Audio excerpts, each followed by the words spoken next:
Good evening, everyone, and thanks for joining us for another live edition here on Facebook Live and YouTube with Raising Vibration Radio. As I'm one of your hosts, Reverend Raven, and Journeys in Consciousness host, Tammy Lacente.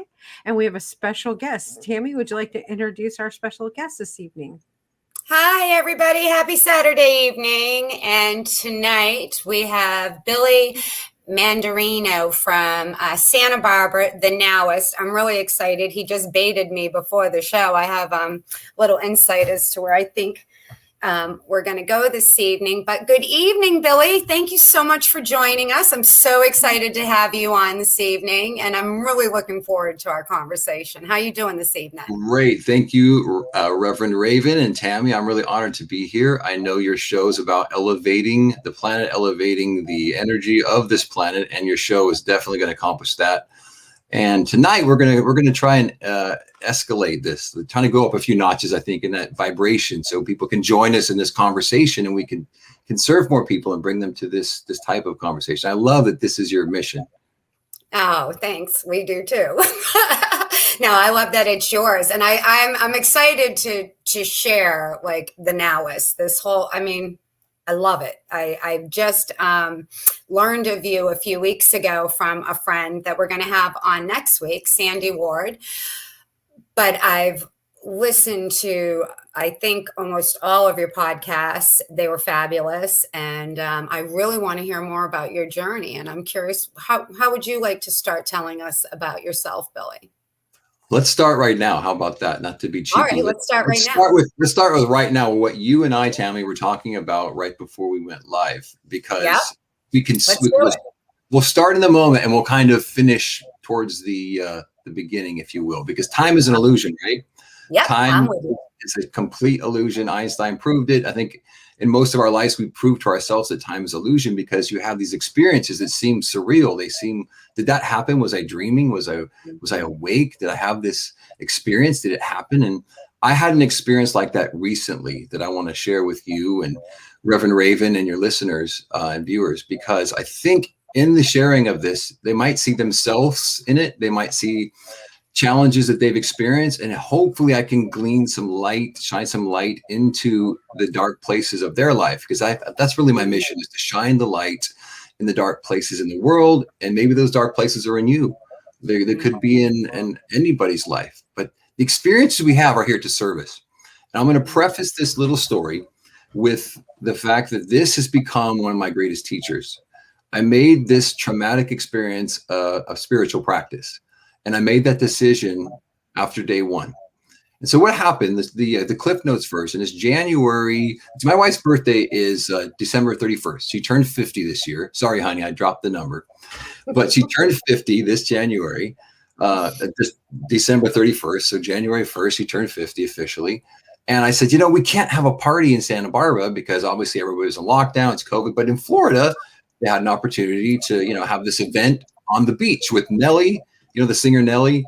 I thought, how fun. The two of us, I'll fly us there. We'll go to this outdoor on the beach, big party. Only 1,000 people are invited. It's your 50th. Let's just kind of pull out all the stops and have this experience.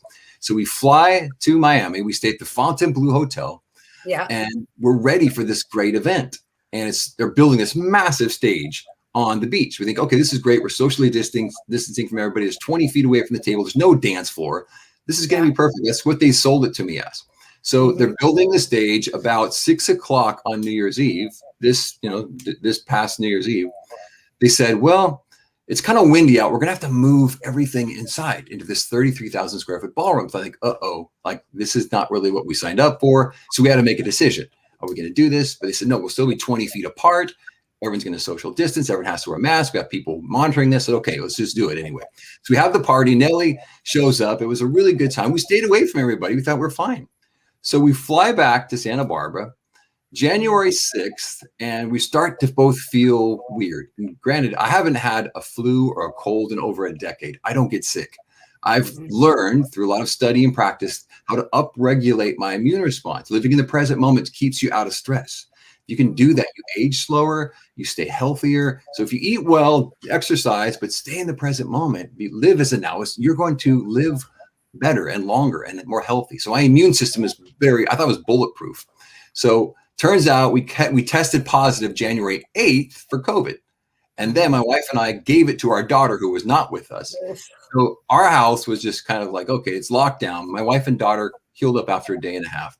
But I was in this bed right here, 10 days straight with 102 fever. I was so sick. But long story short, I healed. And then once I was healed, my 102 fever broke. And I just stayed quarantined in this house for the appropriate days. I said, I'm going to go golfing. So I go golfing, and I feel great. I played 9 holes. Next morning, I wake up right here in this bed, completely numb head to foot. I couldn't feel anything, nothing. 2 days after that, I lost the ability to walk. So ER, rushed to the ER. My wife and daughter kind of helped me into the car, took me to ER. The toughest goodbye I think I've ever had to say, because, your parent, your kids, your wife, nobody can come see you in the hospital at this time. So, and I'm claustrophobic, I don't know, Raven and Tammy, if you have claustrophobia issues, but I'm not a fearful person, but I have claustrophobia. I spent 4.5 hours in an MRI tube where I could not move. And I had to meditate and pray and chant and sing just to keep myself in there, because I didn't know what was wrong with me. I was, like I said, I only had fear that first day, and I was terrified. So after the 4.5 hours, I said, oh, this hasn't really told us much, but you have a little arthritis in your lower back. Then they spinal tap me and find out that I've got Guillain-Barré syndrome from COVID. And there's 460,000 people in Santa Barbara County, and I was the only one to get Guillain-Barré syndrome from COVID. Guillain-Barré syndrome, if you don't know, is an autoimmune response, an hyperactive autoimmune response to an evader into your system. And what it does is it eats the myelin, the insulation around your nerves. So all the electricity is just going out of your body in these holes that your immune system has eaten away at your myelin sheath. So I became, I was paralyzed. So 7 days in a hospital bed, paralyzed. And then 14 days in rehab, having to learn to walk again because I couldn't walk. I was completely traumatized, and my whole system shut down. So after day 1, when I finally knew what was wrong with me, I realized that the only way through this is to positively surrender to this experience. Let this be my teacher. And I felt like God, the universe, source said, hey, you think you're this great spiritual teacher, this Now-ist teacher. I'm going to give you an experience to prove to you that what you're studying, what you're teaching, what you're living is correct. And this is how you can deal with traumatic situations in your life, how to deal with overwhelm and anxiety, and to deal with paralysis. And so I used my imagination, which is one of the greatest gifts we've ever been given, to focus on being at my seminar, which was coming up in May. I was, I was ejected from the hospital February 16th of this year. And I walked out of there with a cane. And 2 weeks after that, I lost the cane, and I was pretty much back to what I am now. And the doctors, the infectious disease of the county, is still studying my case because they cannot figure out what's wrong. They can't figure out how I healed. 5% of people that come out of this have no lasting numbness or fatigue or lame limb or something that could hold you back from your normal day life. So they're studying my case. They can't figure it out, but I have figured it out. Yeah, I know. What's your take? It's the Now-ist teaching. It's what I believe. It's using your imagination, which is the greatest gift I believe we've been given, to put yourself you get out of this physical time-bound world. You go quantum. I don't know if you know who Dr. Joe Dispenza is, but I studied with him for a long time about going quantum, about healing your body with your mind, with your imagination, with the power of your inner body, upregulating epigenetic expressions in your body to heal the DNA of your body, can heal these cells. The myelin healed so fast, they can't figure out how my myelin, which is like your fingernails, it grew in such a quantum speed that the numbness went away. My strength came right back. The electricity in my body, the inner body, reactivated. And it's kind of it's a miraculous story. Cottage Hospital was here a couple of weeks ago, and they're doing a full story about us because we are one of the awesome COVID, recovery stories where it's become, just kind of this miraculous thing. And the doctors were incredible. The Cottage Hospital doctors were world class. I want to give them a lot of props and love because I definitely couldn't do it alone. They saved my life with immunoglobulin G, which were these 8 pint bottles of IV that I was given 4 days in a row to interrupt my immune system from attacking itself. But that story and that example of dealing with trauma and the way through it, not to just figure you're just going to solve this and get it over with, but the way you can learn to positively surrender to these things that happen in your life, using your imagination, using your attention, your subjective attention instead of the objective attention that keeps you so locked in your problem. So I just surrendered to it. It was so hard to think that I'm going to surrender to paralysis and not fight it. But I realized the only way, over this was through it, which is through my imagination and thinking from that end of being completely healed, of being in the seminar, teaching the seminar, which is coming up in a few months when I just got out of the hospital, playing golf at Pebble Beach and being with my wife and daughter and dog and seeing myself serving people.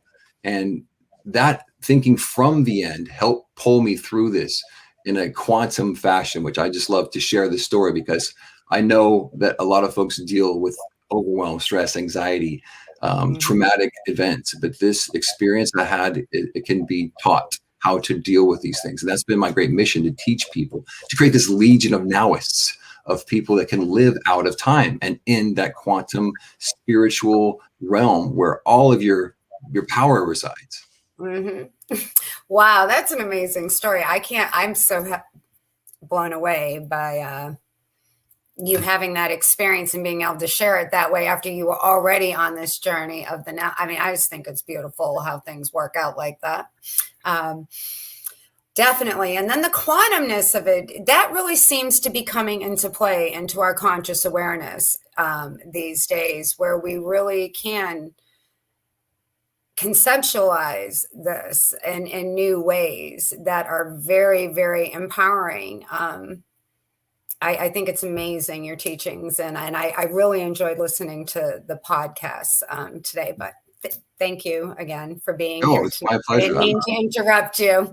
No, you did not interrupt me. I wanted to give you the shorter version because, of course, I want to leave plenty of time for connection and to see what's here for us to teach and help people with. What are we here to serve? What's our intention? And my intention is always just to be here, 100% present and available to what spirit universe has for me to give. And we're all about light. I believe we all come from light. We return to light. It's about how can you bring more light into your life, into other people's lives, and how can you share that light? And as Jesus said, he says, I am the light of the world, but he also said, you are the light of the world.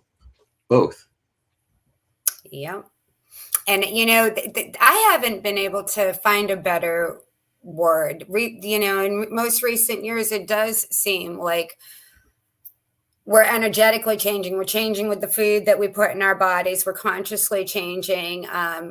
Teachers that came before you, and then teachers like you are coming. This is becoming a beautiful change on our planet, that this dialogue even exists. And I'm just grateful. And I know Sandy is as well, to support bringing forth people to talk about these topics. One of the things I am always interested in, Billy, because I feel like it's kind of important to often try to compare yourself in the beginning. If this kind of stuff seems new to you, lean into anything that you can identify with. So how did your life become this? What did that road look like for you? What was your real life experience of how you came into the knowledge of Nowism? I mean, because that's an acquired knowledge in this day and age. If you could maybe share a little about that, I would really appreciate it. Yeah, no, I think that's a great question, Tammy, because we always have a beginning, our journey. We come into this world, I believe, with big dharma and big purpose. And if you have a big purpose and I think a big dharma, you feel inspired. Because I learned that motivation, I used to be motivated. I've had a lot of sports in my career, in my life. I loved sports. I've always been, I'm a competitive golfer now. I love sports and I love creating abundance in my life. But I used to be driven by motivation, which I think comes from the ego. And I think motivation is very fleeting. It's like, okay, I want to make a lot of money. So here's a lot of money. Now what? Right? I want to gain, more muscle. I want to lose fat. Okay, you did it. Now what? Like, I just believe in inspiration, because inspiration gets a hold of you and it takes you on this journey that evolves, and then it makes you a brighter, lighter person. Then you just want to give it away. I love Hafiz. Hafiz, the great Persian poet, he says, just look at the sun. The sun never says to the earth, you owe me. Just look what a love like that does. It lights up the whole sky. And I think that is all of our mission, to be light for other people, because the darkness is everywhere. The darkness right now, if you allow yourself to get overwhelmed with the news, I've learned it's called infobesity. I learned that from a great teacher of mine. He said, we're obese with information, infobesity. And that infobesity brings a lot of darkness into people's lives, lots of tension, lots of stress, lots of past future awareness. Well, I was that stressed person, probably 10 years ago. I was a pretty stressed out person. I dealt with a lot of trauma when I was 7 years old. I had to sit on the stand and pick my mother and my father to live with. There's 6 kids in my family. My mom and dad got divorced, and I had to sit there and look at my mom's face, my dad's face, and pick one of them at 7 years old. They wouldn't do that now. It'd be cruel and unusual punishment. But that childhood trauma stayed with me. And I think childhood trauma stays with a lot of us, but we don't ever deal with it. And then you start making our decisions in your life that deal with traumatic situations. You deal with your childhood or your past that you never got reconciled. So for me, it would create a stacking effect where stress just started to overwhelm me. And it would show up on my lips as fever blisters. As a young man, I fall in love with this girl in high school, and she broke my heart. And my lips just exploded. Like literally 1,000 fever blisters, Tammy, were on my lips. And my father looked at me and says, "Boy, what are you doing to yourself?" And I was 16 years old. I'll never forget it. I think, it was so obvious what he said, but it hit me like a cold bucket of water was thrown over me. What am I doing to myself? Like, I am doing this to myself. I am in pain. My heart is broken, some abandonment issues. And then I manifest these terrible fever blisters on because you've seen this study that did it, that you can look it up on YouTube, where they take a hot poker, right? And they take an eraser and they have this girl blindfolded, and then they have this hot poker by her face. They say, okay, we're going to touch you with one of these objects. They touch her with the eraser, and this huge blister shows up on her arm. The power of our mind, the power of our imagination is something that just has always fascinated me. I've always had this spiritual hunger that was never satiated, because I realized that, how am I going to get out of this thing that was causing these fever blisters? I can't control my mind. My emotions are running wild because of my childhood trauma and that stacking effect. So you get further into life and you say, whoa, I just keep sabotaging my relationships. I keep choking in sporting events. I keep, ruining opportunities in business, because you're always going backwards, subconsciously going backwards, not realizing, wait a minute, I don't want this. I would never choose these things to happen. But your subconscious mind is always running the background, right? 96% of everything we do is subconscious. So if you have these programs running in the background, you wonder, why am I keep attracting all this abundance? Because this negative, not abundance, this negative outcome, this negative manifestation, because the law of attraction is never broken. It's called the law of identical harvest. If you're putting this out there, you're just going to bring more of that to you. So I was this spiritual kind of junkie, if you will, this obsessed person, and reading all types of. I used to be Mormon, Catholic, Buddhist, Zen. I've so much. I love it as a young man, and as a young adult, I just was obsessed with spiritual teachings, because I was trying to find my way, and I knew I had something to give in this world. I knew I had a bigger purpose than just my own egoic focus of being a rock star, being, I was a model, being a famous person, doing all this stuff for the ego. And one day, this feeling of writing a book, just this inspiration, this word "now-ist" came to me. It didn't exist before, it was brought to me. I feel like the book was channeled, the word was channeled, everything is channeled. I mean, if you're just open to what's supposed to come through you, and quit questioning it and trying to control it and just let it come, that's who delivers a speech right now. When I'm doing the seminar, when I'm on stage performing with my band, when I'm doing anything, I'm just allowing myself to be used.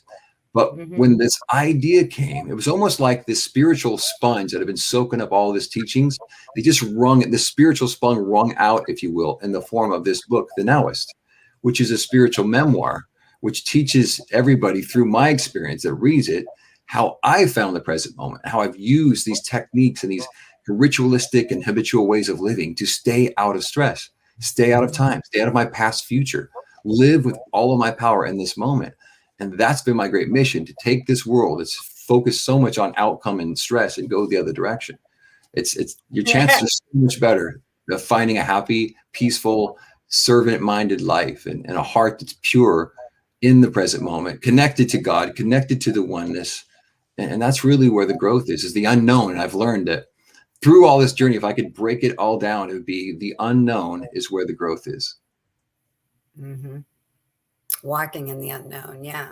Because the how known, do we navigate? You know, when we're in the unknown, it seems to me, you know, the awareness of our navigation in that places where we are expanding, and it's amazing. I find it interesting, Billy, that all of these things have been deeply intriguing to you the majority of your life. you know, it chose me. I didn't, Yeah. it chose me. It sounds corny, but I fell in love with my wife and Santa Barbara at the same time. They both just kind of chose me. I feel like, and I'm a property manager, a realtor by day, and a Now-ist and a spiritual teacher by night. And I find that when I help people buy property, I just say the property chooses you. You don't choose it. You just have to allow yourself to be open to that. So it's great because I've toured the country giving this talk that's related to my book, but it's called Now Become a Real Estate Agent. To live in that state that is the now, to live in that state that is detached from outcome. Taught people, agents, home buyers, sellers, how to create, you know, this abundance in their life. It's not just being in real estate, but it's being anything. And anything. To be a real estate agent, to live in that state that is real, because the time-bound world is not real. Because Muktananda said that which is real never changes. And we physically change, but our soul doesn't change. That's the real state that I'm teaching people to live in. And what do you know, when you live that way as a way of life, everything is better. You have so much more abundance in your life. And then when you have a lot of anything, just like that Hafiz quote, you just want to give it away.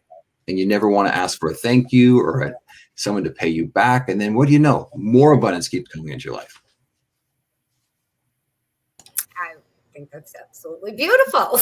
Sandra D, what you got going on backstage?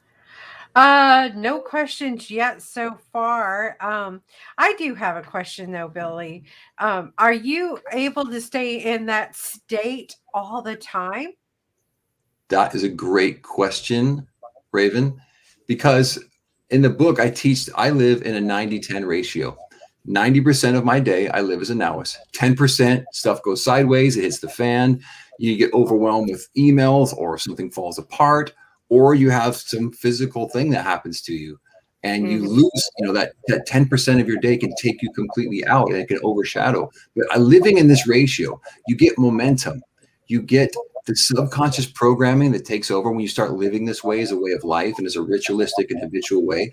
The 90-10 ratio is not as difficult as you would think, but it's about having habits, and you prime yourself in the morning and you continually have your day set up to win the day. I mean, in my teachings, I always like to make it real simple. Sandy, what is NOW spelled backwards? Wow. NOWWON. So 1. Yes. There we go. You're in the now. You've won. You've won your present. It's also homonym, ONE. One moment in time. If you have a busy schedule, you're doing one thing, committed fully with your presence on that one thing. The power of one. We come from oneness. We return to oneness. There's so much to be taught about being in the present moment. You will learn so much. You start to live this way. That the 90-10 ratio that I live in, and that Now-ists that have worked with me live in, your emotional life, your social life, your spiritual life, your financial life, your familiar life, everything changes, because that's the ratio that you should be living in as a human being, living in a universal conceptual world, with energy being the focus of what we're made up of, not this physical, fleeting, temporal body. You know, as Muktananda says, you know, that which is real never changes. So why are we so focused on that which does change? Our ratio is just the opposite. Most people spend 10% of their time, oh, I think I'll go to church, I think I'll pray, I think I'll meditate, I think I'll do something kind for somebody. They're just the opposite. When you can flip that, that's the game changer. That's when everything inverts and your whole life changes. What do you say to the person who says, well, that's impossible, Billy? I mean, all of these things I have to do. I have to take care of my children. I have to go to work. Because I know you hear this, as you know, right? So what is your first level response to all the excuses that arise? Exactly. Well, we love Dr. Wayne Dyer. We talked about him before the show, and he has a great book. I know. You probably read his book, Excuses Be Gone. God. Right? Yes. I recommend so much Dr. Wayne to people because my book is largely inspired by my soul brother, Dr. Wayne. He was the inspiration. He was initial inspiration to write this book. I never met him. He had already passed. He came through me, and just, this was my calling. I feel like, June 8th, 1970, Dr. Wayne Dyer was receiving his doctoral degree. The exact same time as he was receiving his baton, if you will, his doctorate degree, Abraham Maslow was passing away, and they died. He felt like Abraham Maslow passed away because he studied Maslowian, that was his major, Maslow's concept. So he passed away. He felt like Abraham Maslow passed him the baton and says, okay. Ooh, I just got bumps from head to toe. Because Dr. Wayne is here. So he said, it felt like Dr. Maslow said, okay, I just taught the academic community about self-actualization. Now you take this baton and you teach the cab drivers, the hairdressers, the mechanics, the lawyers, the doctors, the housewives, the stay-at-home dads, teach them about self-actualization. Well, August 31st, 2015, Dr. Wayne passed away, and I felt like he passed the baton on to me.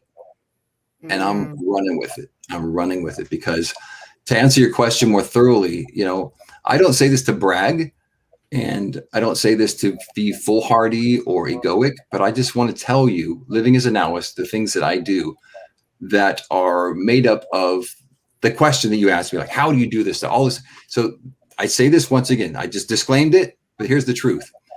I have a property management company. I manage 100 residential properties here in Santa Barbara, Montecito, California.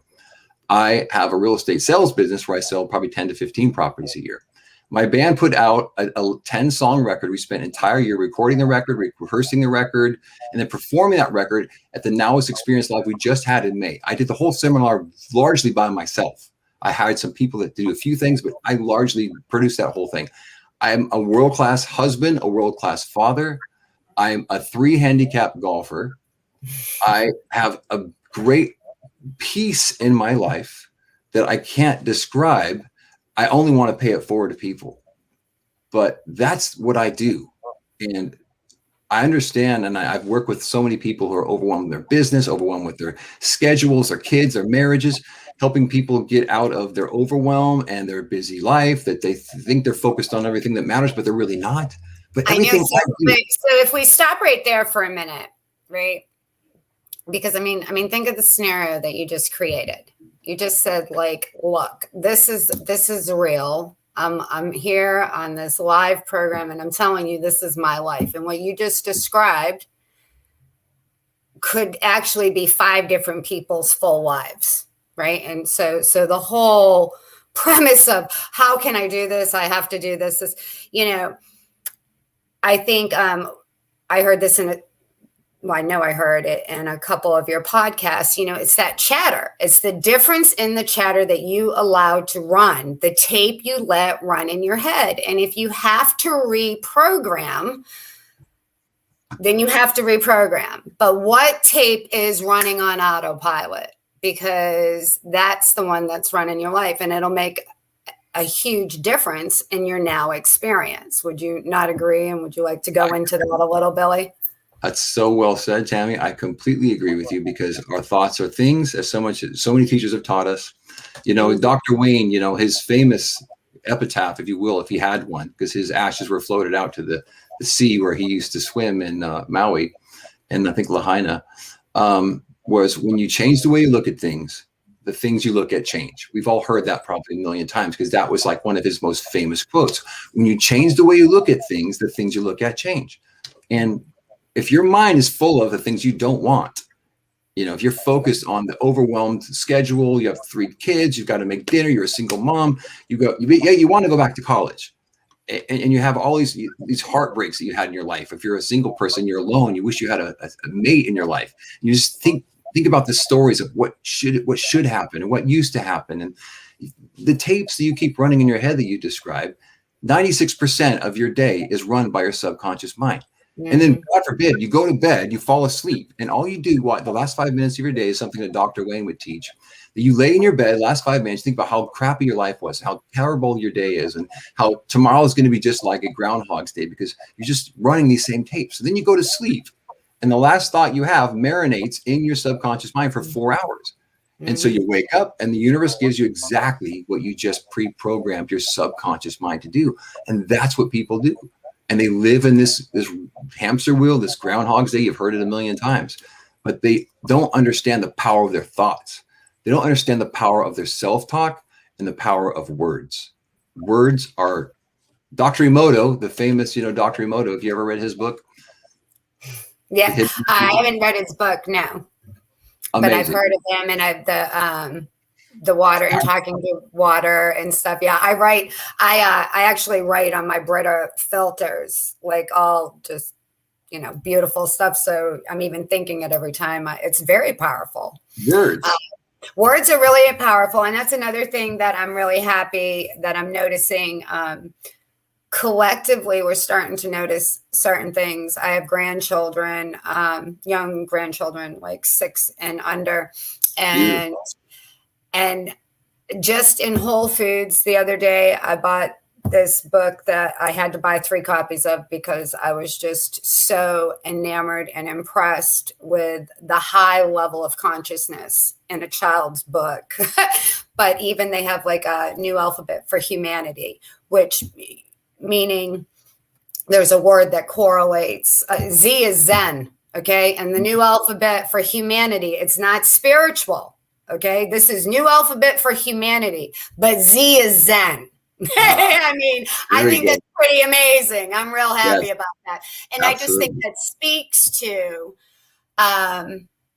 teachers like Wayne, lots of teachers, we're all starting, we practice this stuff, the deprogram and reprogramming.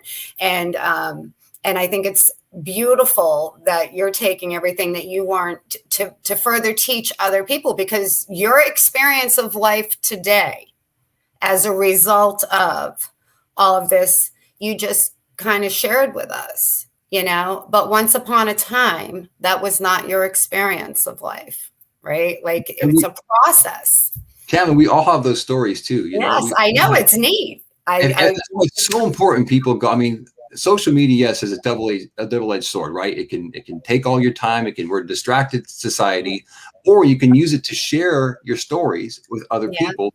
It'll lift them up.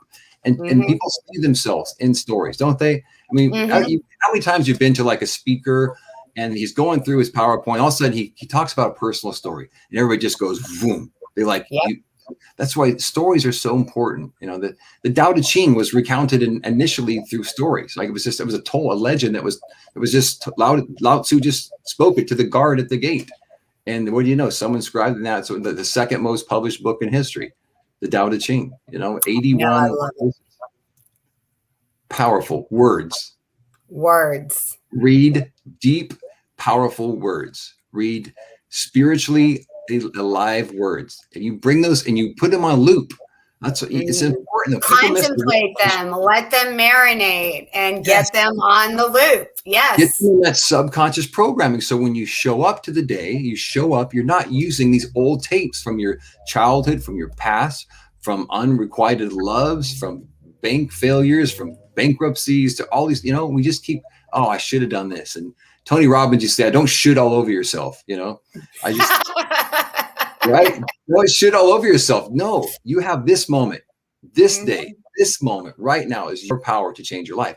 The past is dead. The future is dead. The only energy you have is in this moment. How are you using your energy? How are you bringing your light into your day? It's your choice. Gosh, I couldn't agree more, Billy. I love it.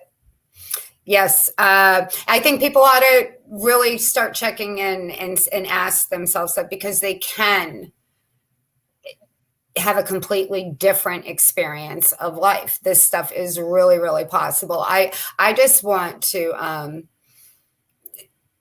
share, these teachings like yours that I listened to, like I said, I think almost a couple hours to get acquainted with you today. And I was like, oh, this is amazing. This is really, really good stuff. And that coming from someone who's been an avid seeker, developer, and studier, like, for forever. I was like, oh, this is really nice. I'm really excited to have Billy on tonight. And what gets me excited is people really being able to create this change in their life. This is something that doesn't cost anything, really, for all intents and purposes. Like, you just have to show up for yourself and and believe that I believe, even if you don't believe, a change can happen. If you just do these certain things, change really does happen. And it's amazing. I have seen miraculous things in my life. And we've had, speaking of stories, I know Dr. Joe Dispenza has been somebody you've studied as well. But his story, talking about change, I was thinking about him a lot when I was in my paralysis, just, back in January, February, because he, had this traumatic car accident where he broke 3 or 4 of his vertebrae, right? He was supposed to have this massive surgery. And what did he do? He used the power of his mind, power of his imagination, to physically rebuild his vertebrae without any surgery. And think about this, doesn't this blow you away? And now he's like one of the most sought after speakers, teachers on the whole planet. He's a scientist that has combined the spiritualist and kind of walks that line perfectly. And he's such a powerful force in our world right now for people that want to change their life. His meditation, he has 7-day meditation retreats. Yep. The folks that work with me have gone through them. I can't wait to go through one at one point when I can get away for 7 days, solid away from my family and businesses and everything that I have going on. But he is somebody, he's proven it through his story that he can prove that he built his spine with his imagination, with his mind. That's just unbelievable, but not unbelievable, because this stuff can really happen. And that's my point, is more and more of us are really, truly coming into the understanding that we are capable of doing this. This is not woo-woo-y. This is like, we really do have the capacity to do this. And it's just an amazing And Tammy and Reverend Raven, is there a better time in history than right now? Not to be trite or creating a pun, but is there a better time in history? Never been a better time than right now, given what we just went through, one of the worst global pandemics probably in history, of course. And we've had so much trauma, so much death. And I send so many prayers at night to people that have passed and friends that are sick and people still struggling with this virus. And my intention is to shine so much light into these dark places where people get this. They want to dig in and listen to some of these shows that you're having. Listen to Dr. Joe, listen to Dr. Wayne. Watch Marianne Williamson's YouTube. Watch my YouTube on Billy Mandarino. Dive in. Watch our shows over. Now is the time, right? Now is the time for people to change their life. There's never, think about history. People think, oh, the world's going to hell in a handbasket. You know what? Maybe I called it my COVID cocoon. When I was in that coffin / MRI tube, I called it my COVID cocoon. So I had to get creative. And I'm in this 4.5 hours. Your mind starts to do a lot of tricky things, right? Yeah. I had to chant, pray. I visualized myself in this other realm. I was above the earth. I imagined the gravity could not hold me. My awareness, my consciousness had me above the planet. I had to go quantum, like Dr. Joe taught me how to go quantum to heal yourself. And I call it my COVID cocoon because I was literally in this cylindrical thing. It looked like an inchworm, or a caterpillar. And I realized that I am going to come out of this. I was paralyzed. I literally couldn't move. I had 21 nights in a hospital system, paralyzed, like in rigor mortis, as if a monarch butterfly, was in its pupus or its pupal stage, or that chrysalis. And then it's like it's dead. And then what do you know? Out of this experience, this gorgeous monarch butterfly appears. It metamorphosizes out, and then all of a sudden, this angelic creature. The Dr. Wayne still shows up to me in these monarch butterflies when I'm thinking about him. And so many times it'll overwhelm me, because the monarch butterfly will hit my face. And I'll just think, I put my hand on my heart and say, thank you, Dr. Wayne, because he called them spiritual breadcrumbs, right? These things that show up in your life that you think are just random happenstances or coincidence. They're spiritual breadcrumbs. You got to pay attention to them and then follow them to the next thing that you're supposed to do. Follow those breadcrumbs, and it'll take you to your destiny, to your journey. It'll take you where you're supposed to be. It's not so hard. You don't have to work so hard at this. Just let go. Yep. It seems to me it's like letting go and just getting out of the way. like getting out of your own way and allowing yourself to just be drawn. You know, one of the things I say often is pay attention to what you're paying attention to, what where your attention's getting pulled to naturally. You know, Yeah. it's like a little tether. It's just the spiritual breadcrumbs, and you know. I'm so glad you said that, Tammy, because what happens, I get this question a lot from students I coach or from people that come up to me in seminars, and it's like, how do you interpret synchronicities? How do you interpret the spiritual breadcrumbs? And the answer is always the same, because your heart is the most magnetic part of your body, right? There's a 9-foot energy tube torus that's around your body. If you, for instance, like here I am, I'm just listening to Dr. Wayne. I get out of my car. I've just listened to him. I think on Excuses Be Gone, or one of his tapes that I listened to. And I get out and I'm just thinking about it. And this monarch butterfly just boom, just literally, I felt the wings hit my face. And I think Dr. Wayne is just confirming that, yes, he did pass the baton on to me, that I am picking it up and running with it, that these teachings are in line with what he was teaching. I am picking up kind of this mantle and running with it. And if people find out, like something shows up, like maybe you want to, I don't know, go on a trip and you're in the stoplight and there's not enough money in your bank account, but right in front of you on the bus, there's this Hawaii, right? And you just think, wait, I was just thinking about Hawaii. There's something, people, whatever you're feeling in that moment, what your heart is telling you, that is the answer to your spiritual breadcrumb. That's the answer to your synchronicity. And you follow them, they'll keep coming. If you quit pushing and looking for them, just allow yourself to be taken over by allow yourself to take the step towards the one that's in your now moment, right? Like call it a feather on the ground, and allow yourself to just pick that feather up and feel the connection. It's like, do you think, Billy, it's just a thought or a thought and a feeling when our synchronicities happen? Because it's so funny. It's like there's a thought and a feeling that I feel like I experience simultaneously. And then I equate that to an immediate knowing. Like when you have knowing that's Wayne's presence, like it's his essence communicating with you.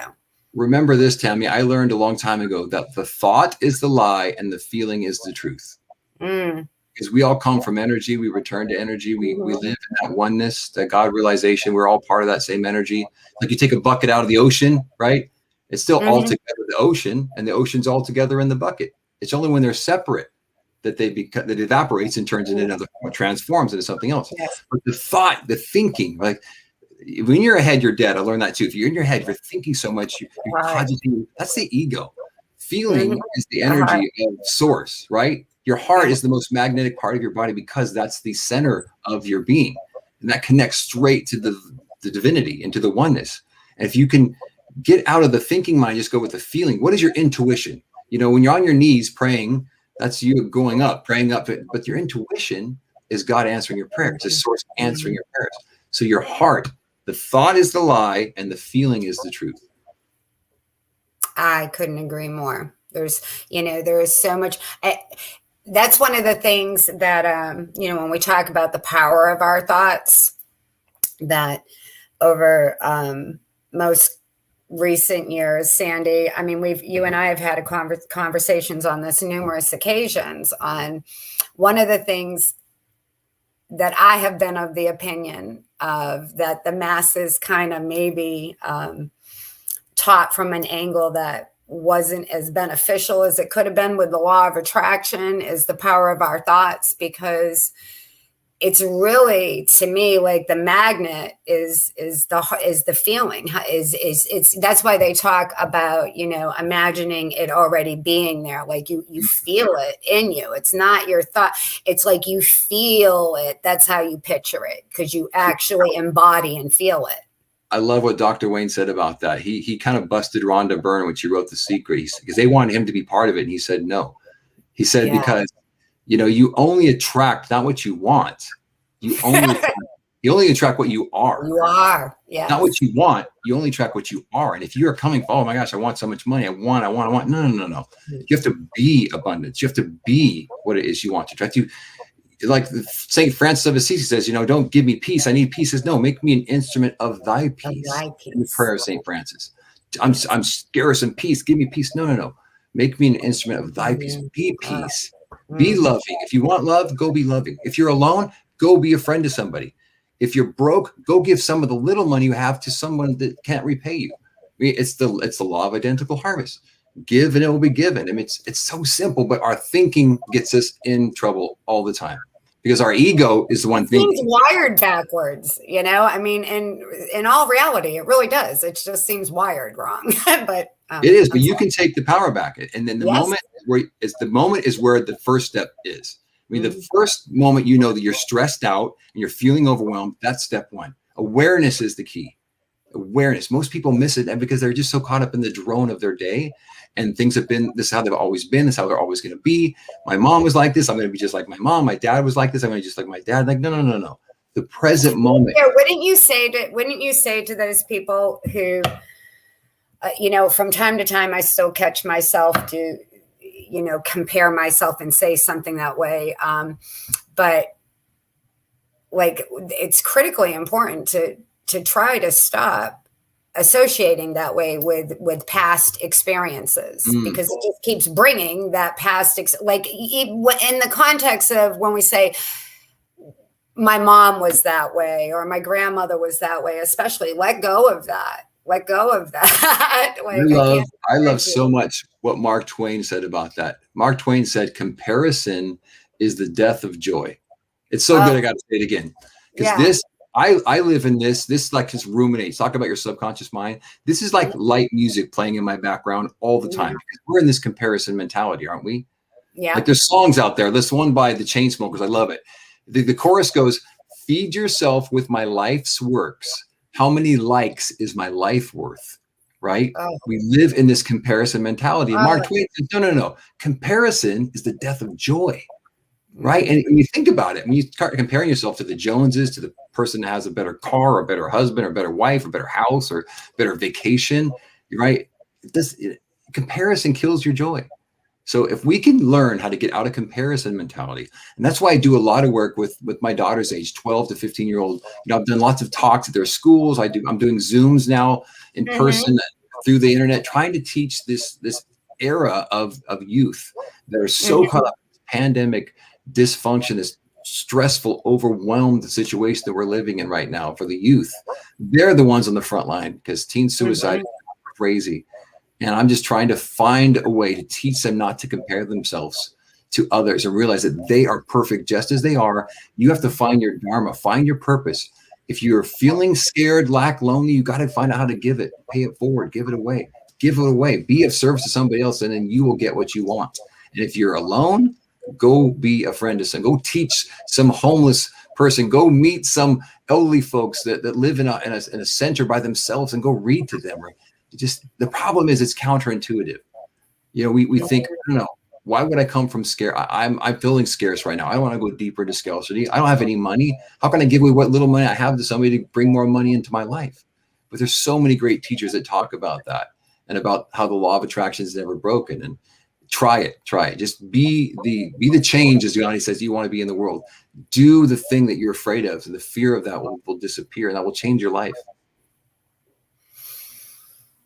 Hey, Billy, I belong to the St. Pete Time Bank. Have you ever heard of a time bank? Do you have them out in California? What's it called, Sandy? Well, there's a time bank. It's like, it's volunteerism, but with an exchange of time, a different type of economy. Instead of giving people money or anything like that, or somebody volunteering, you're actually giving somebody time. I love that. We don't have those here. No, I haven't heard of it. It's amazing, Billy. Let her tell you about it for a minute. You'll like it. Yes, but I love that. I was wondering if you wouldn't mind coming and talking to ours, because we're doing a monthly podcast, and I would love for you to talk to our time bank, to give that concept, to kind of help them we're growing. And then there's the organization, the worldwide organization one too as well, and maybe I can get you on there and speaking to them too as well. They're the mastermind of all the time banks all over worldwide. Well, we need one here, so I'd be interested in that, because that is something that could change a lot of lives. Billy, I'm sure you may have one. And we did a show probably about a month and a half ago, Sandy, with the time bank. It's really, really interesting, Billy, and I'm sure you would want to know more about it. It's a really I'm in. That's history my too, and how it all started and stuff. So there's an episode that we have that you could watch just to get to meet the founder and stuff. Anyways, that would be wonderful. Yes. Well, yes, and I would be so thankful and grateful if you could. He's in Santa Barbara, BJ. She wanted to know what part of California you were in. So she's the founder of our St. Pete Time Bank. But we met Edgar Kahn, who wrote a book. He was like the first father of social justice. He started the Legal Aid Society, and he wrote a book about throwaway. I'm terrible with remembering names, but throwaway human beings or something like that were not. And a beautiful soul to get to meet him. But I'd love to have you come in and talk and learn about this too as well, because people should hear your message that we're hearing tonight, not only here on our show, but everywhere. We got to get you out there, broader, experience. Thank you. I appreciate that. I've been on 100 podcasts to date, but I continue to anyone. I'm there. I have no, you have awesome. 5 people. You have 5 people on your podcast. I will still show up because it's not about me. It's not about me. It's about how can I get the message out? Because like I said, Dr. Wayne handed me the baton. So I'm just running with it. I don't have this focus. Oh gosh, my wife's a high school teacher and she's proven to me, like, just one kid comes up to her. We're out to dinner. One kid says, "You were my teacher 20 years ago. I'm an English teacher now in like New Hampshire because of you." Like, that's what it's about. It's about just that one. And one person. Yes. Yeah. The name of his book was No More Throwaway People. I love that. I'll check that out for sure. Cause this is, that's why you help each other out, right? You never know. You never know what's going to come out of it. You never know something. This is so cool. I just had a little experience I just want to share. I was like going, wow, this is really kind of surreal, because Wayne was so special to me for over 20 years. I mean, like I might have never met him, but he was one of my biggest teachers. And, just that second time when you said you took the baton, I was like, wow, what an honor. I'm hosting the show and the person that took the baton from Wayne. I mean, like, it's bringing tears to my eyes. I'm just, thank you so much. Because he's with us here. He's with us right now because it's like really amazing. We call them the goosies, but I get the chills, and I don't know if you've noticed this though, when spirit shows up, I don't know if it works for you, Sandy and Tammy, but when spirit shows up, my ears ring. Yeah. And Sandy Ward, who you're having on your show, I think next week, she's a dear friend of mine, and she has some amazing Wayne stories to tell you if she's so willing. But she says, yeah, that's spirit. That's the angel. Yeah, mine ring. My ears ring just, recently, my ears, but I just know that Wayne's here, just giving you the nod, saying yes. And I'm just humbled by it all. I don't say that I am.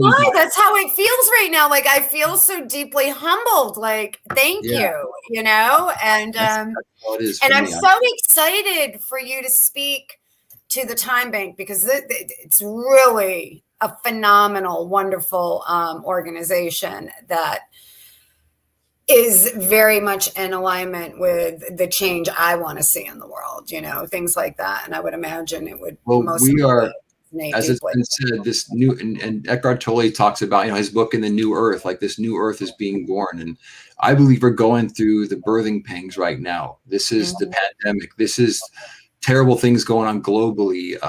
Just there's so much transition right now, and it's painful. And a lot of people are struggling through this. And I just feel like this is it. This is where I need to double down on everything and just get out there and service. And we all need to do that. We all need to find out, how can we serve? How can we bring more light into this situation? How can we help people find their way through this darkness? Because awareness, and the spirit just cuts through like a sword through this darkness. It just cuts through the fog. And it's that light that we all need to bring out in each other and serve each other. Because if we go this alone, this is going to take a long time.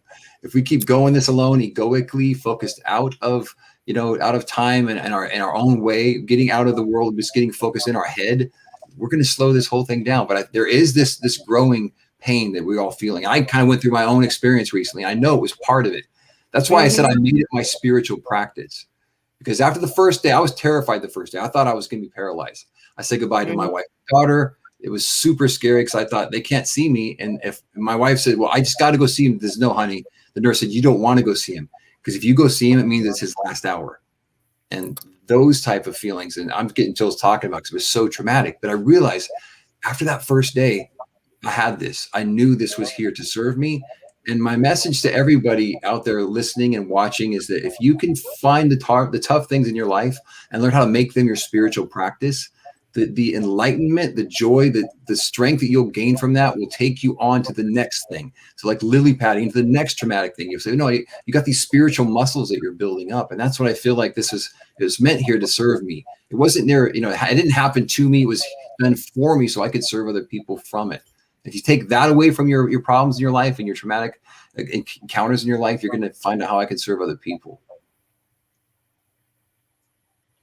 Makes me think of Billy, like, I know in my experience through the years when things were really problematic on whatever level, I have 3 grown children today and whatever, that when I could lean into the problem and ask, what is it here to show me? It is here to show me something, and lean into it instead of recoiling from it. Things would move quicker, kind of like, and you could, for lack of better words, transmute that energy a little quicker. Like an alchemist, right? You said positive surrender. I call it positive surrender. So you realize, no, I'm not a victim of this. I'm going to surrender into this and know that I'm going to be the alchemist, which is actually one of my favorite books of all time. I'm sure you've read it. I'm going to turn this base metal into gold. I'm going to turn this lead that's holding me down into gold. It's going to be this alchemic change. It's going to change my life so then I can help other people. And when you have a lot of anything, it does do that when you lean into it and you allow yourself to be changed. And we kind of have to get out of the way, right? Like, because like often, here's the most famous one. It's fear. It could be fear. It's a predominant fear on some level that we're like, we want to recoil. Fear of not being liked, fear of not having enough, fear of blah, blah, blah, blah, blah, blah, right? But when we recoil, we lose our power. But when we lean into it, and it's scary, but that's where the power is. And again, it is always in the now. And that's why it's counterintuitive, because you think, well, but my autonomic nervous system is telling me, oh no, fight or flight. I got to run, hide, or fight. I got to be, because we're hardwired that way. That's the counterintuitive part. But that's when the unknown is where you have to learn. When that happens, the trigger. And for me, it happened after the first day because I was completely paralyzed and I couldn't feel anything. I'm in a hospital bed. But then I realized that no. The only way to gain what I'm supposed to gain from this is to lean into it and surrender to it. So don't fight to try and walk. Don't try and stand up because I would fall down. I had alerts on my wrist. I couldn't. I was kind of. They didn't want me to try because I knew I was going to fall down because I couldn't hold anything. I couldn't stand up. I didn't strength at all. But I knew the only way to heal myself was to not fight it. So I surrendered to it, and I imagined, and I sang, and I chanted, and I prayed, and I did the Now-ist meditation, which is in my book. I did that probably 1,000 times, which only takes 1 minute. The Now-ist meditation is one of the things that really helped me go quantum, if you will, and to get out of that bed for 21 days and learn how to just be out of this time-bound world and live in that quantum realm, which is the 5th dimension, which is, I think, where all healing takes place anyway. Because if you break your leg, go to the emergency room, but if you have something like I had, and, I had to have the immunoglobulin G because that ultimately was the physical thing that started my immune system to start healing itself again. But beyond that, the fear, the cortisol that was going to upregulate if I didn't control my emotions was going to slow the healing process. That's why if I was surrendering into it and all these positive endorphins, because I don't know about you, but it's impossible to be grateful and angry at the same time. I can't. So I just started going into the ground. I'm so thankful that I still can feel a little bit of my toe right now. I'm so grateful that I could actually touch my finger to my thumb. Like I can do that. I couldn't do that a little while ago. Like just simple little things, and they just build. And then gratitude becomes this great multiplier that ultimately I think is what healed me, was being grateful for even the bad stuff, right? Even this traumatic thing that happened to me. What can I learn from this? You know, how can I serve other people with it? And what's good about this?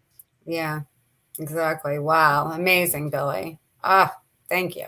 Thank you for showing up. Well, You know, it for was all like really fully showing up for that experience, to be able to share it with all of us. You know, I mean, the that's where synchronicity, the beauty is.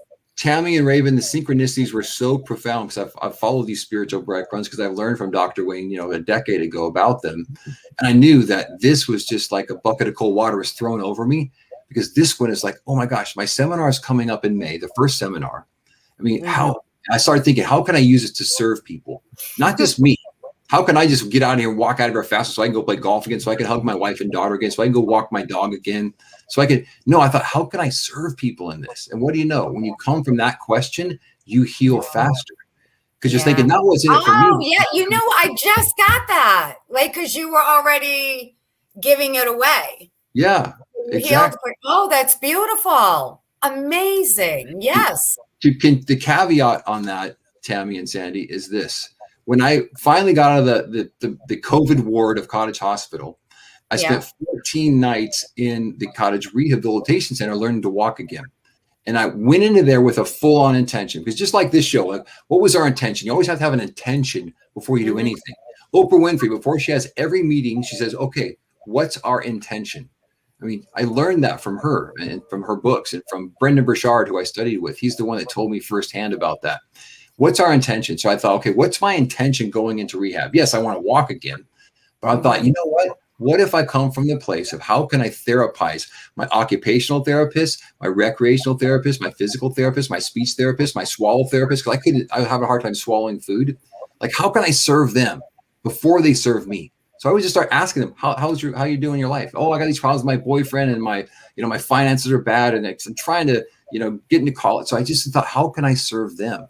And I got better, faster. Yeah. So BJ looked online, and there is a time bank in your area and Ventura, California. How do I find them? Just go online? Yeah. So there's I friended you on Facebook, so if you accept it, I'm going to send you some links. Oh, I'll accept you. Of course, I'll accept. I'll send you some links, and please, I'm going to pair that up with the Now-ist mission, and we're going to start changing some lives in a quick way. That would be so much fun! Yay! Oh, yeah, we're going to have a blast. Yay! St. Pete Time Bank. Thank you, Time Bank. What a brilliant idea! I can't believe I've never heard of it. I was so astonished by I'm kind of embarrassed to say this yet again, but my dear friend Sandy had been involved with it for quite some time, and she kept trying to tell me like how wonderful this was. And I'm telling you, Billy, I just wasn't getting it. Like over the phone, I wasn't grasping. Well, it wasn't time. It wasn't time. It just wasn't time, right? But when we did the show, and I really could grasp the whole concept, I was blown away. I think it is so amazing. It is so wonderful. You're going to be delighted to be able to speak to these people and be a part of anything that's going to be supportive. I'm sure you will. Oh yeah, really nice. Of course that idea was just waiting to find me, right? Yes. I'm like, yes, it's here. I'm just amazed by your story about the COVID and the being paralyzed with the myelin sheath, because that's the same thing as MS, right? Like MS. It's very similar. Yeah, MS is just chronic. Mine, luckily, thanks be to God and all the doctors and all the people the Montecito Journal, which is a local paper, did a cover story on it. I didn't know. I was in the hospital. I didn't know it came out. My friend, who's a medical journalist, wrote this article because he went golfing with me before I was sick. It's like, oh my gosh, what happened to you? And he was just blown away. So he wrote this article, and they put it on the front cover of our local paper. And I've been here for 27 years. A lot of people know me, and there was hundreds of people praying for me. So when the infectious disease calls me up and wants to interview me and look at all my charts and blood tests and all this tests, they did MRIs. They said, well, we can't really figure out how this happened. And I tell them, This happened because of spiritual teaching and hundreds of people praying for me. That's how my myelin grew back so fast. It's like Dr. Joe Dispenza. Like, how did he heal his spine in like 6 months or whatever it was in Spain? It shouldn't happen. And they can't put that in. And that's the saddest part. The Western medicine cannot meet the Eastern medicine. It can't meet this oneness to help other people. That's why we have to go out like this on our own and tell the story. Help these people will share this out, because that's how you can help people that think that they're not cured or they can't be cured. I know people with MS that are doing great with it because they live in their heart. They live in their imagination. They know how to upregulate the DNA expression of their body to heal their myelin sheath around their nerves. There's so much we can do. I mean, look, I'm not doing anything that crazy. There's so many people that have done more than I have. You need to start reading these books and following these people and learning from them and then applying it to your life and then sharing it with somebody that has no idea what you're talking about. Right? Yes. Yeah. You do need to do that. That's why we have the shows that have guests like you to share your stories to remind people that everybody actually are the same, and we have the ability to do this ourselves. The healing process, if we believe in our mind, if we can see it in our mind's eye, everything. Because like you, back in December of not last year, but the year before in 2019, right before the COVID hit United States, I think it already hit us, because I too was in the emergency room, paralyzed, could not move. And my friend and I sat there and we did this thing together in the ER. And the doctors thought I was crazy wanting pain meds, but I wasn't even there for pain. I just couldn't move. Like I could not, my body couldn't move or anything. They couldn't find it through the MRI, and they don't do an MRI in an ER situation, but they went ahead for me. A CT scan, MRI, couldn't find anything wrong. They thought I was faking it. And then I my head was killing me, this massive headache, like they described with this COVID. I give blood all the time. I've yet to have any COVID antibodies in my blood. I got up out of that emergency room, after my friend and I put a meditation together and oversee me just getting out of that bed and coming home that day. Wow. And you did it. You healed yourself through your mind and your imagination and your soul, obviously your spirit. Yes, right there. Wow. But I had a friend helping me, though. I couldn't do it on my own. I needed her support. I just needed her in there that day. That's okay. That was meant to happen that way. It was all meant to be the way it happened. Exactly. We can't. Yeah, that's incredible, Sandy. So you didn't have Guillain-Barré syndrome, but you had something that paralyzed your nervous system? Yes. I could not walk or anything like that. My friend had to come and get me, and she helped me, roll me into Cecil. He's passed away. He's in spirit, but put me in his walker, which one of those seat walker things, and got, rolled me out to the car, and then got me into, put me in a wheelchair at the ER. And then I was there just like you. It reminded me of that whole thing. And COVID supposedly, quote unquote, hadn't been in the United States yet. Oh, it was here. It was here. I know it was here. Everybody knows it was here. It was here. Yes.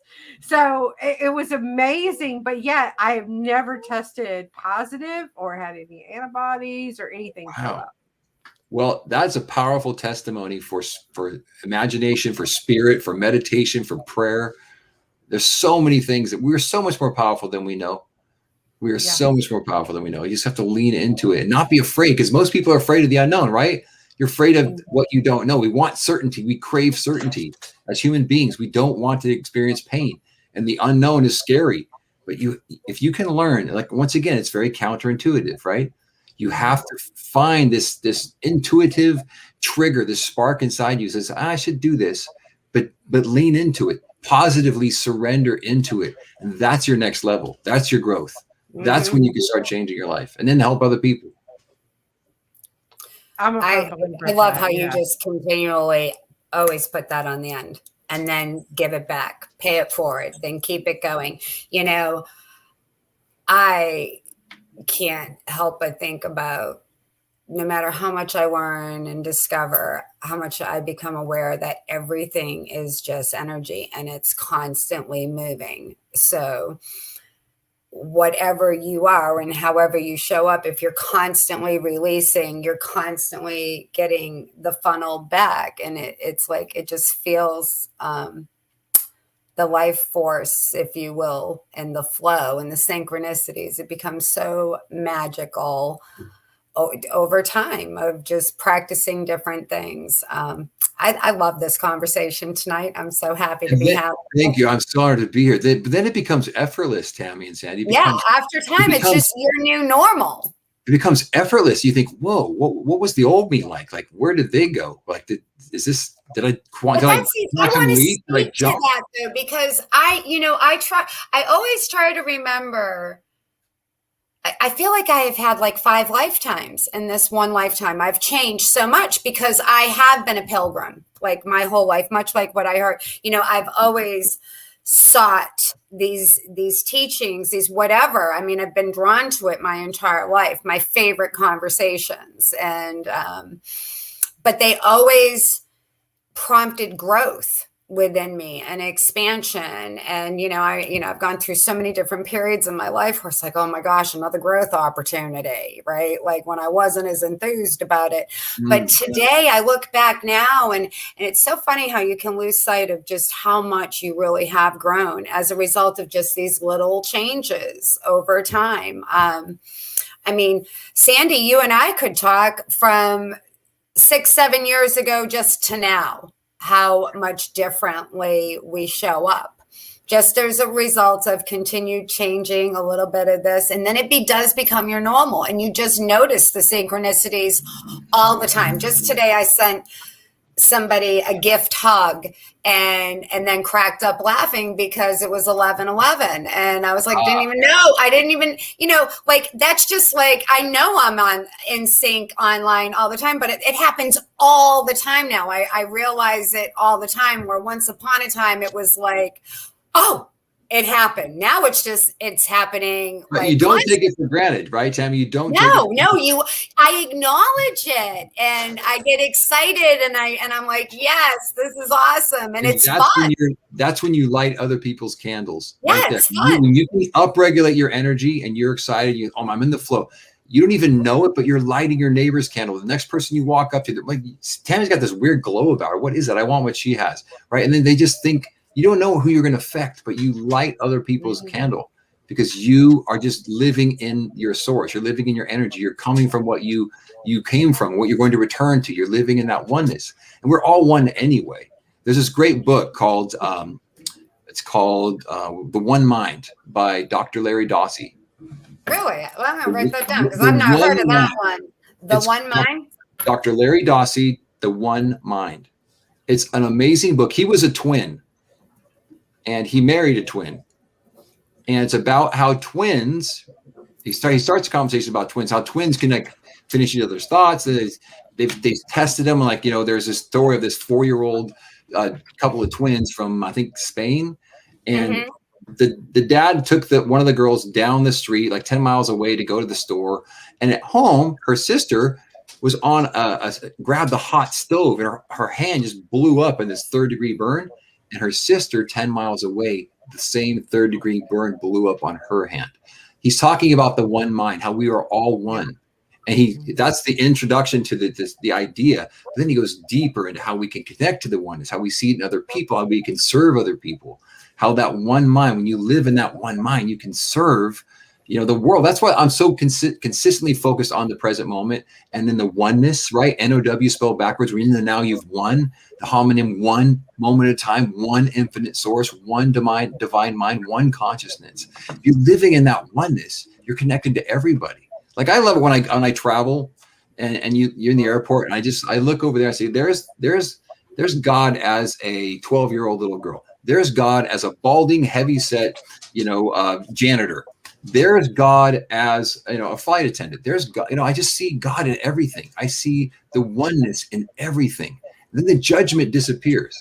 Then you think, no, we're all one. Why can't we just marinate in this oneness and serve each other from that oneness? And when you start shifting that thought and that feeling, just don't be surprised when people look at you when you're not even like looking. They just like feel your energy.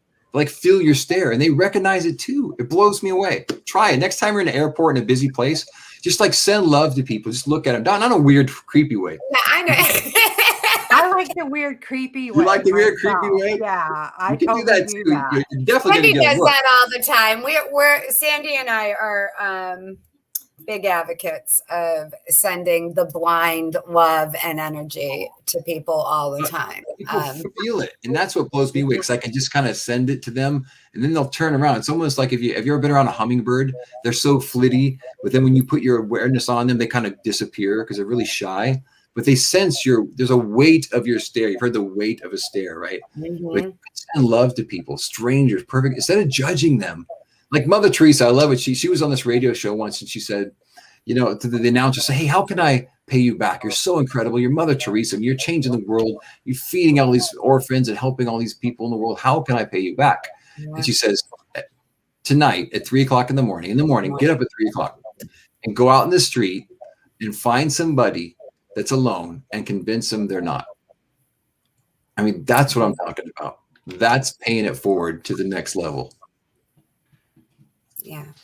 I love that. I wanted to share with you guys. It was too funny that we had this conversation about your experience in the hospital. And then I reposted, I just copied and reposted today when I was in the ER, and I wanted to share it with you. This is what I wrote. I said, I envision all my cells functioning in perfect order, following the blueprint of my life within me. I release fear, doubt, and let divine life within me do the healing work. I give thanks and deeply rest. So, amen. It's funny. I mean, the synchronicity here, because you were talking about that and you reminded me of that situation. Plus, before you came on the show, I just reposted that. Really? Yes, I just reposted that today. So it is all divine synchronicity. It is all alignment. It is all oneness. It's just the more we could recognize it and live in that, you just don't be surprised when the things that you really want to happen in your life happen. Because in my book, I say, when you have everything you need, you get everything you want. When you live in contentment, when you live out of the lack and the scarcity, you just think, how can I continually just, live in contentment? Because I think most people, I asked a client the other day, I said, are you content? That simple question. And it floored her. For a week, she's been thinking, gosh, I'm not. And this is someone who's considered himself to be very happy. She's very spiritual. I love her. She's just dear. And we had a 2-hour lunch. And I said, at the end of the lunch, are you content? And it made you think. And she thought, whoa, I think I'm content. But then it made her really go deeper. I offer it up to you, Tammy, Sandy, are you content? Are you content? I believe I'm in a content period.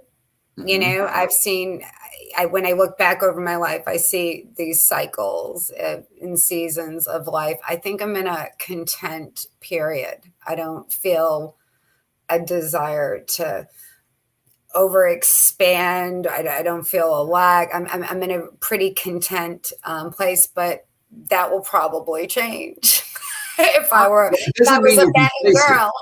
Contentment doesn't mean you're complacent. Because I love what William Shakespeare says about contentment. He says, my crown is on my heart, not on my head, nor to be seen, nor decked with diamonds and Indian stones. My crown is called content. A crown it is, seldom kings enjoy. Contentment. That's contentment. In your heart. I just felt that. I really just felt that when you said that. And that's the contentment I want for everybody. Like content with the richness of my life, and it's for me, when you say that, it's like the relationships in my life. It will never be about stuff.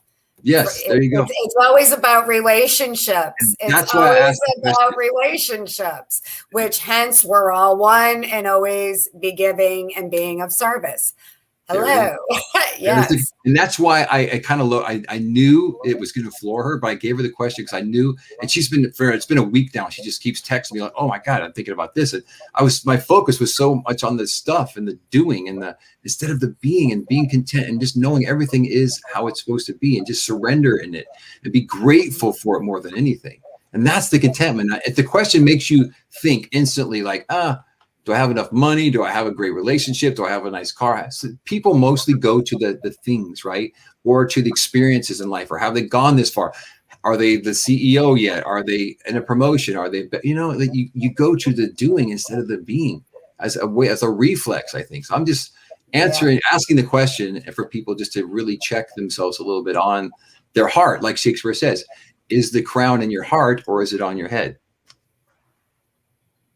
I think that's really well put. And in all transparency, I was like, well, I'm content right now, but my, what popped in as like it could possibly shift is I would probably start itching to create something in the future, right? And then but that doesn't mean I'm not content. That just means something has arose that wants to come forth. That's inspiration. That's not motivation. Motivation is the crown on your head. Inspiration is the crown on your heart. Yeah. Okay, cool. Contentment is a frame of mind, says BJ. Truly, a frame of mind, as long as you don't let your mind frame that.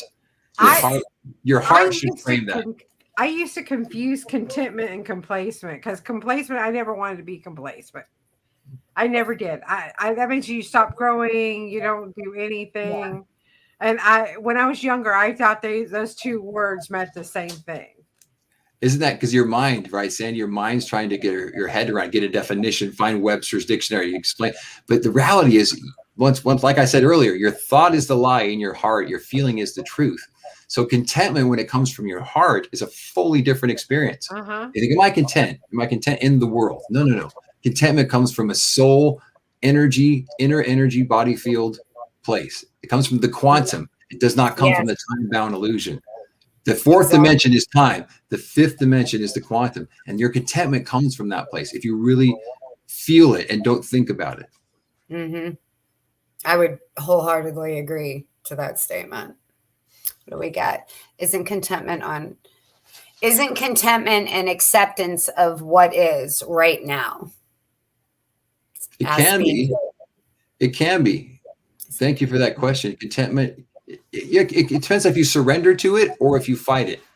So if you fight what is right now and you judge it, and you think acceptance would be not fighting it. If you be saying, isn't contentment an acceptance of what is right now? And yes, that would be if you're in acceptance. Absolutely. Acceptance with your heart, acceptance with what is experiencing, what's the experience of your life right now.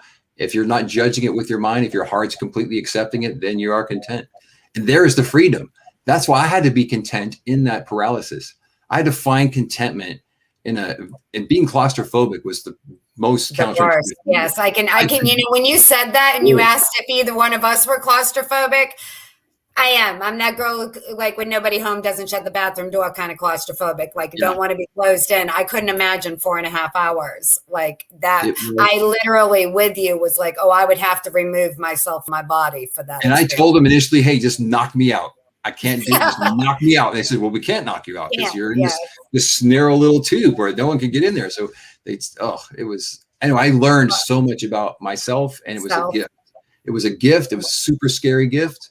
I'm not going to sugarcoat it. It was traumatic, but I was able to go through it and learn so much about what contentment and surrender meant in the moment that it taught me so much about what I was supposed to experience, so I could then pay it forward and teach people how to deal with overwhelm, anxiety, fear, phobias, all the things that I had to deal with, kind of trial by fire almost.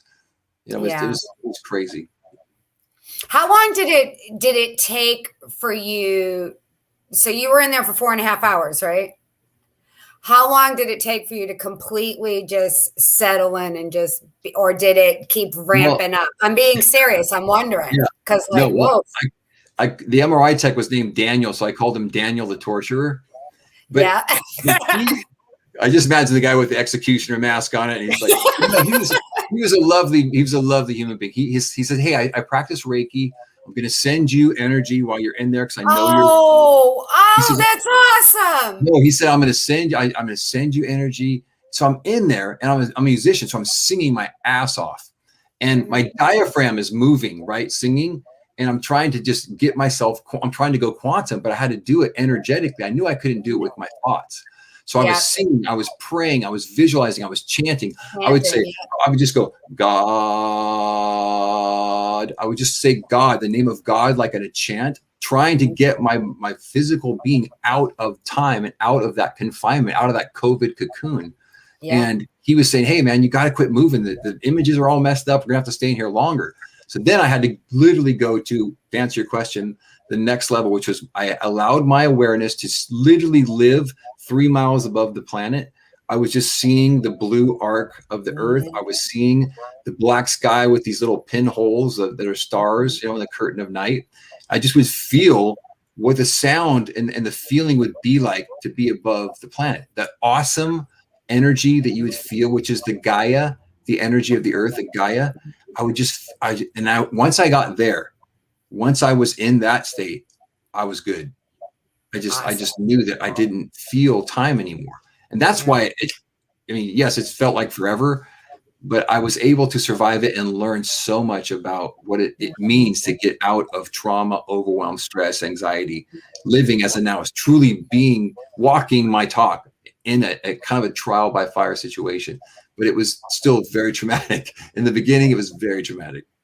Yeah, but it really, truly gives testimony to the fact that you can move your consciousness, like you can. And that's amazing. That's the point that we just want to make over and over and over again, is we have the capacity to do these things. It's amazing.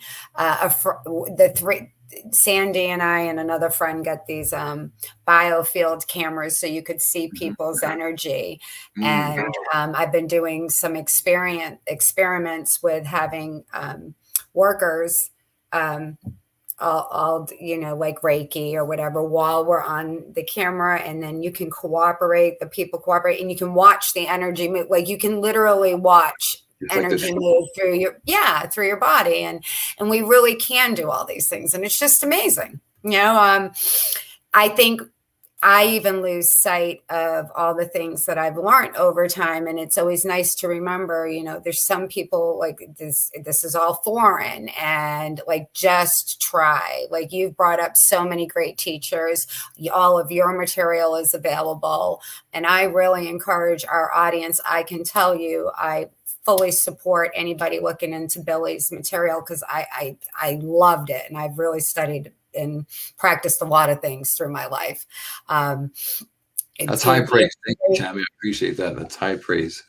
No, I mean it. It was wonderful, and I was like, this is just great stuff. So anybody who this isn't normal conversation, or is really in the beginning stages of starting to practice these kinds of things, I cannot encourage you enough to just really start practicing these things, because it will change your whole experience of life. Like, wouldn't you agree? Like life just completely changes after a certain point. It does. It's just that unknown, being willing to step into that unknown. And that's the hardest thing is for people, they say that Tao Te Ching, the journey of 1,000 miles begins with one step. Right. It's so hard for people to take that first step. And that's why when I get a one-on-one clients or people that you're getting the book or listening to the Audible course or whatever it is, it's that push to just like follow a synchronicity, follow a recommendation from a friend that gifted it to you, or someone that's like me, trial by fire. When I was in there, I had to go quantum, or someone that's suicidal or having traumatic experiences or having eating. I work with people with eating disorders. I've had so many different, I'm not a full disclaimer. I'm not a therapist. I'm not a licensed doctor. I am a spiritual teacher. But so many people have told me it was just that first step that was the hardest thing. That first judgment of myself. What are people going to think of me? I'm this woo-woo person. I don't believe in. I'm an atheist, or I was Catholic and I was traumatized, and I don't get any of this stuff, or this spiritual world is no. How am I going to pay my bills? Right? How am I going to get through this breakup?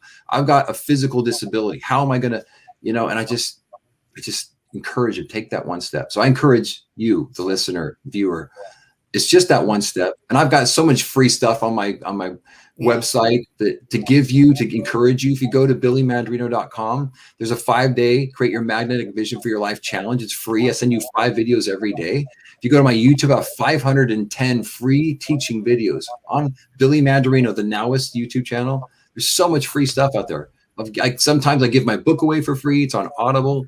Just if it's not me, find a teacher that resonates with you. Just take that first step, and you'll just be surprised how you'll look back, years from now, thinking, "Wow, that was the hardest part of this, was just to get out of my old habits." And that's, that's what they say. I would like to plug something for you too, because, and I mean this wholeheartedly.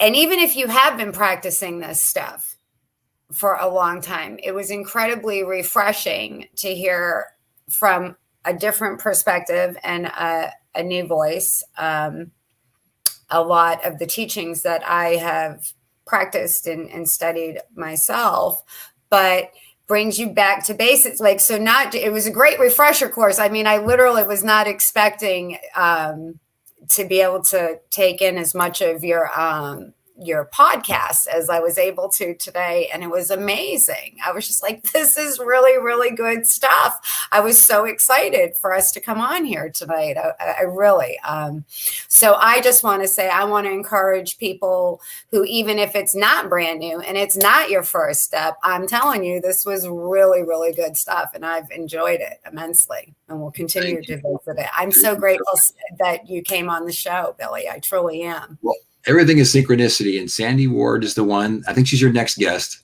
Yes, she is. Sandy connected us, and Sandy is my spiritual soul sister.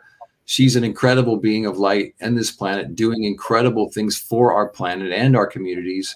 So the synchronicity, I could not say no. I couldn't. I'm absolutely doing it. Sandy says, "Hey, you got to be on this show with Reverend Raven and Tammy." I said, "Oh, of course. I'm gonna drive 3 hours to be there." So basically, from my daughter's volleyball game, because it's really important to serve people, and this is definitely what you're doing, and I'm all in. I'm all in. Oh, thank you so much, Billy. It has really been such a pleasure having you on tonight. With Sandy, how we doing? Yeah, well, we've gone over time, which is great. We always do. I want to tell Billy, thank you for putting it on audiobook, because I'm going to get it and listen to it, because I'm not a reader. I like to do multiple things and have it come through my ear and meditate that way. So thank you. I love it when people do that. Real quick, sorry about this. So the audiobook, I recorded it. I'm a musician, so I recorded in my studio. I created some original music on that recording. Nice. So when you listen to it, so it's on Audible. But here's a little trick. If you go to my website, billymandarino.com, click on the podcast, I have all the chapters there for free. I listened to that today. It was wonderful. That's where I got the content. And that's what I was just going to say, is if you went to your webpage, there's amazing content there. There really is, that you can just plug into right now. So again, it's been a wonderful evening. And thank you, Billy. Thank you so much for showing up for your calling. Namaste. Thank you, Tammy. Thank you, Reverend Raven. I'm honored to be of service, and you're both lights. So thank you for continuing to shine into this world that needs it right now more than ever. Oh, absolutely.